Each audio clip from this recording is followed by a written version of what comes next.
Hey everybody, it's Jeff Manchak here with a relatively short video on my top 10 things that have helped me through 4 weeks of online teaching and learning.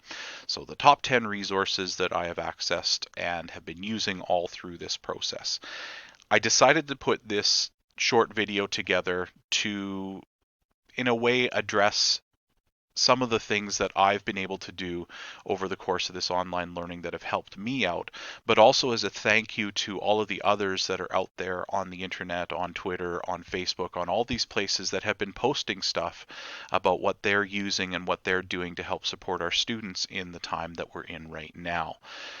Online learning is new to me, and I'm sure it is to most of my colleagues here in Alberta and around the world. So I wanted to share some of these things that I've discovered to help you address this new reality that we're working our way through right now. So basically what I'm including here are some of the resources at this point, for me, 4 weeks into this process, that have helped me become a better teacher and helped me support my students in a better way. So obviously this list is not exhaustive. I'm sure I'm missing out other things that I didn't even think to show, but I will show these to you and hopefully you can get something from them. These resources, I will put a list of them beneath the video here so you can have a look at them afterwards and you don't have to go back rewinding on the video here. And I think with that, I will tab over to where we need to be and we will get started in with our first one, which is a program called Marvin Sketch. And this came into being for me, and I discovered this about a week ago when I was trying to get some diagrams in order to be posted into my Google Classroom onto some Google Forms for my Chem 30s to look at as we work our way through the organic chemistry unit. And I was struggling to find some compounds that I needed to put up. I went down a rabbit hole and came up with Marvin Sketch. And it's a really cool program that allows you to draw in different orientations and different ways chemical structures that you can think of. In particular, I've focused in on organic compounds. And so you can see this is just a smattering of something that I showed. I was trying to illustrate the difference between a condensed structural diagram versus a line diagram versus a fully expanded one. Anyway, this is what I had drawn up for my students, and I could show them this, and you can see these structures, and then all I do is simply take a screenshot of what's on the screen, and I can plop it into a document and use it that way. It's free for educators to use. You just need to sign up for an account with the larger parent company that owns Marvin, which is called Chemaxon. So go to their website. I'll put a link for it below, and you can track that down. It's worked really well for me. Number two. This is a bit of an odd one, but it has been super valuable. I've been using Google Classroom, Google Forms, Google Docs a lot to do formative assessments with my students, maybe even the odd summative assessment from time to time. And one of the things that was frustrating me is I could not find a way to get superscripts and subscripts, which is essential for chemistry, into my Google Forms. And I was doing lots of screenshots and copying and pasting over from other documents that I had. And then I did a search one day out of frustration and found this in the Google forums. So thank you to Science Specialist who posted this up there and has granted access to everybody to use this. All you do is you simply go in and copy your superscript or your subscript or your arrow or whatever you need into the document, and you can use it from there. So thank you to Science Specialist for doing this. It's a great resource, and look below for the link, and I think you'll find it really valuable. Number three is something that I know people have told me about before, but it was a couple of weeks ago when a colleague had mentioned, hey, did you know that students can scan documents using their iPhone or iPad? And I'm sure Android has a version of this as well, but I'm not familiar with it because I use an iPhone. But I thought, this is fantastic. And I started using it just the other day, and it saves me from running over to my scanner, opening up the program, doing all of this other kind of stuff, and eventually getting a scanned document out. Instead, I just open up my Notes app in iOS. I make a new note. I lay pieces of paper out in front of me. I hit the little camera icon, then go to scan something, and I just scan whatever I need. When you're done, you hit save, and it turns it into a PDF, and you can email it off to yourself. It's fantastic. The quality is great. It's super easy. So something that maybe if you haven't used, you might want to look into is using the scan documents function in the Notes app in iOS. So the next app that I'm going to introduce you to is something called Chemex. And I will be honest, I haven't used this. I just happened to stumble across it when I was looking for the Marvin software that I talked about before. And this app allows you to do apparatus setups for labs. I haven't used it yet because I haven't done really any apparatus setups so far, but I have a feeling it might be something I would use in the future, particularly if I wanted to ask any lab-based questions for a formative or summative purpose along the way. But definitely something to have a look at as you move through, if you're a chemistry person, maybe even a biology or physics person. Like I said, I haven't dug too terribly deeply in this, but the app seems to show a lot of different apparatus that you might use, particularly in a chemistry situation. So Chemex, it's free, may want to have a look at it. The next one is probably the app that I have used the most over the last 4 weeks, and this is Screencast-O-Matic.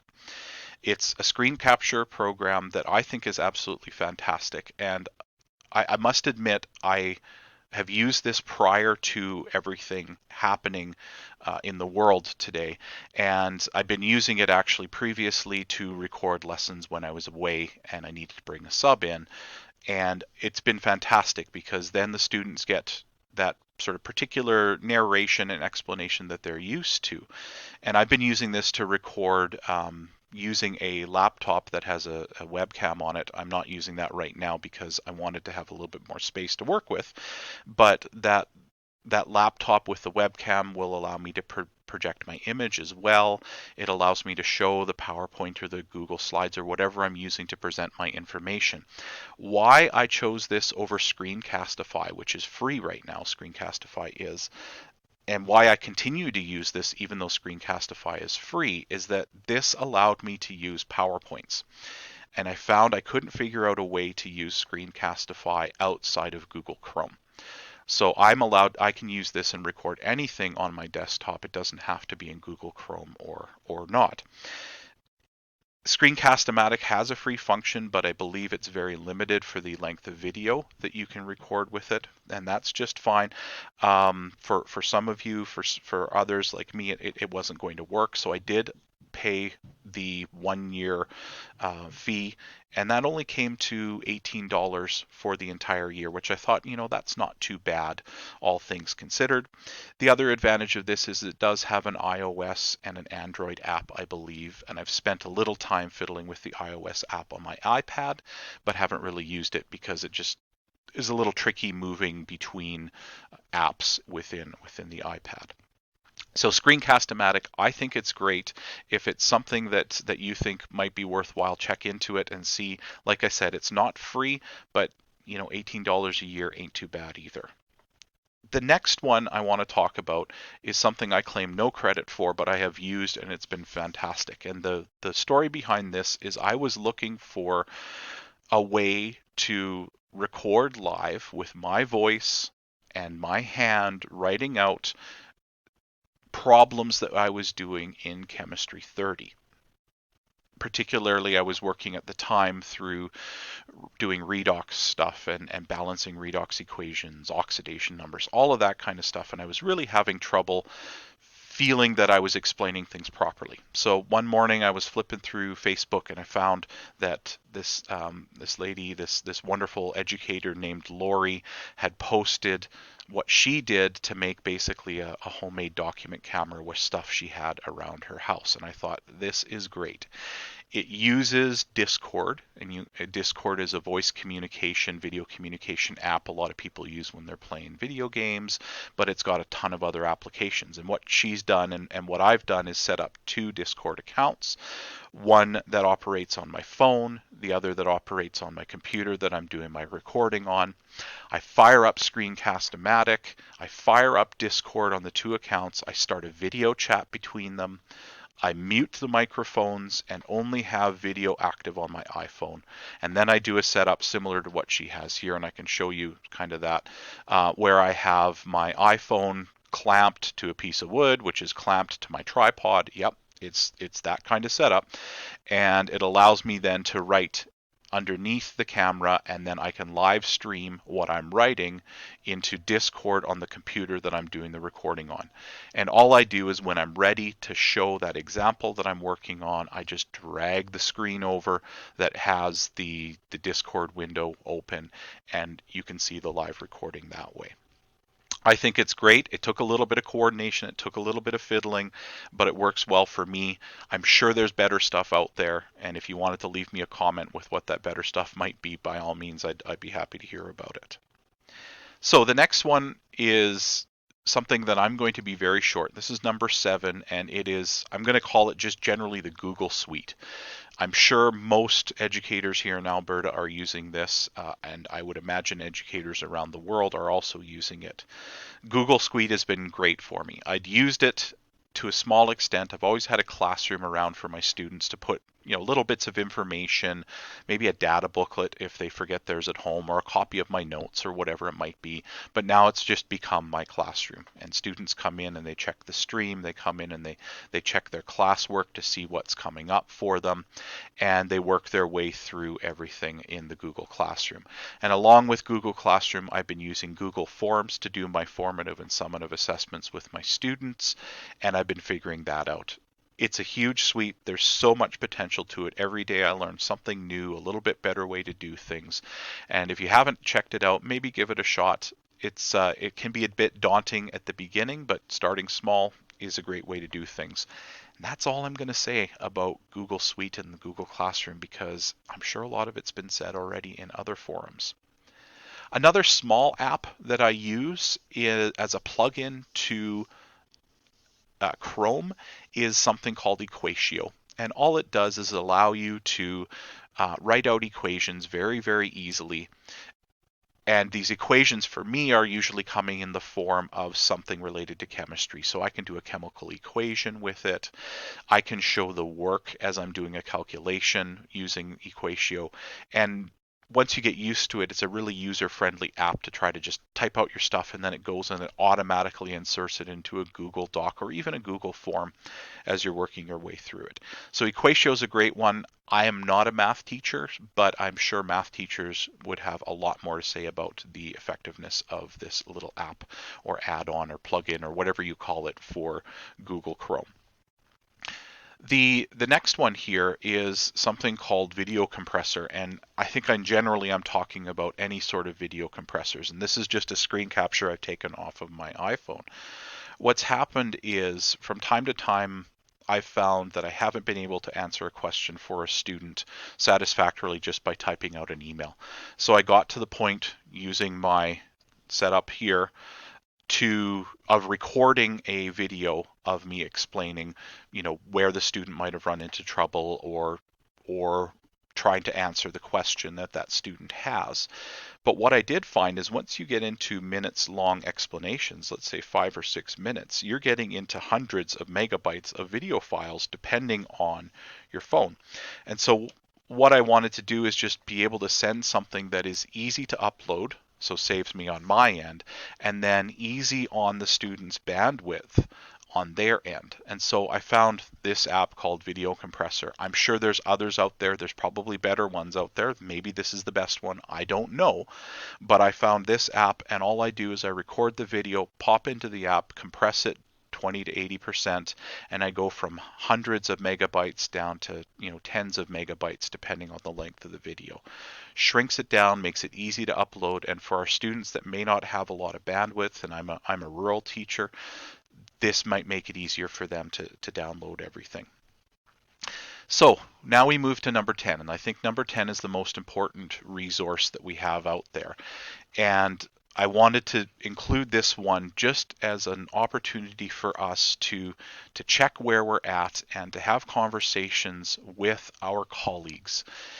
Colleagues that you may know personally, colleagues within your division, colleagues outside of the division, colleagues around the world.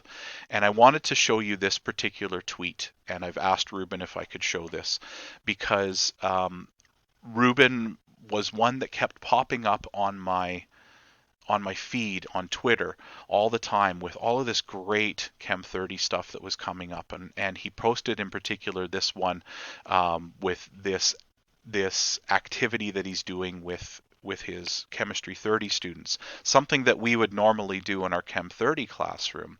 But because we're not there face to face with our students, he's adapted it along with his colleagues for something that would work in isolation or working from home scenario. And so I've used this with my students. It's going really well with them. I've had lots of them come back with their responses, and it's working great. And thank you to Reuben and his colleagues. I've never met Reuben. Someday I hope to.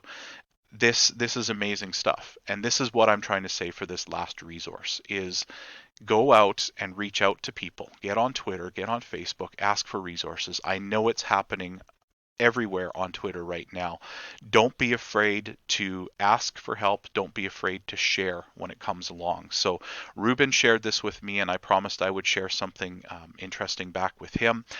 This video is that thing. I'm sharing this back with you as the stuff that I'm using, and I'm hoping everybody takes this video and shares it along and maybe adds more resources and or does something like this again so that we can help each other out. So that's my top 10 list of the resources that have helped me through 4 weeks of online teaching and learning. Like I said, this is not an exhaustive list. These are the things that I have used most frequently, and I hope maybe you'll get some benefit out of them. I will leave at the bottom underneath the video here a list of the things that I've just talked about. If you have any questions, please reach out to me through YouTube or a private message on there. You can also find me at jmanchak, that's JMANCHAK on Twitter. You can reach out to me that way, and we can chat and help each other out through what we're going through right now. So thanks for listening and or watching what's going on here. I hope everybody's staying healthy. I hope everybody's staying safe, and we'll talk soon.